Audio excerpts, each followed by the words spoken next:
Kramatorsk. On va faire le point avec notre correspondant en Ukraine. Il se trouve près de Kramatorsk, pardonnez-moi. C'est Gulliver Krag. Bonjour Gulliver. Gulliver, l'armée russe, je le disais, qui progresse donc dans le Donbass en direction toujours de la ville stratégique de Pokrovsk. Oui, l'avancée russe ne cesse de s'accélérer. On a bien l'impression, au moins dans une direction. Ils élargissent le bout de terrain qu'ils contrôlent entre Donetsk et Pokrovsk vers le sud.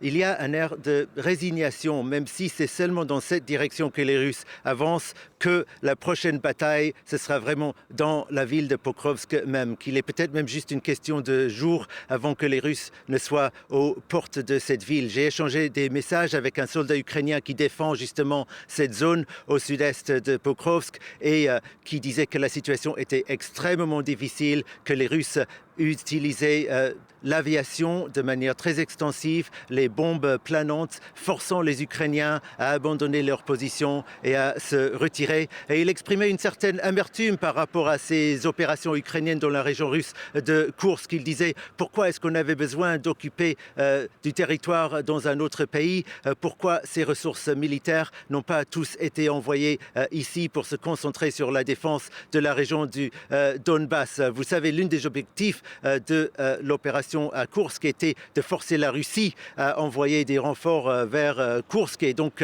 d'affaiblir son offensive dans le Donbass. Cela, pour le moment, ne semble pas du tout s'être produit. Les Russes semblent bien déterminés à avancer vers Pokrovsk, dont l'évacuation progresse très rapidement. Maintenant, les habitants étaient réticents il y a quelques jours, mais maintenant on nous dit que c'est plusieurs centaines par jour qui quittent cette ville.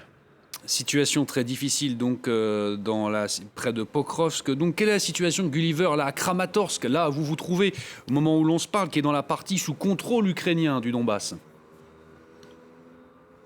Alors, à Kramatorsk même, la situation n'a pas beaucoup évolué depuis la dernière fois que je suis venu ici, il y a environ 2 mois. La bataille la plus proche de Kramatorsk, c'est la bataille de Tchassivyar, autre ville hautement stratégique dans le collimateur des Russes. Mais là, l'armée russe semble pour le moment avoir été arrêtée au canal qui traverse le bord est de la ville de Tchassivyar. Mais pour combien de temps, on ne sait pas. En tout cas, tout le monde ici est très conscient que si l'Ukraine perd Pokrovsk, qui est un nœud ferroviaire et routier absolument crucial, il sera d'autant plus difficile de défendre le reste du Donbass. Le soldat, en fait, avec qui j'ai échangé des messages, le disait tout simplement de manière très claire et nette: si on perd Pokrovsk, on perd le reste du Donbass aussi, donc Kramatorsk et Sloviansk et Konstantinivka, les 3 autres grandes villes encore sous contrôle ukrainien dans cette région.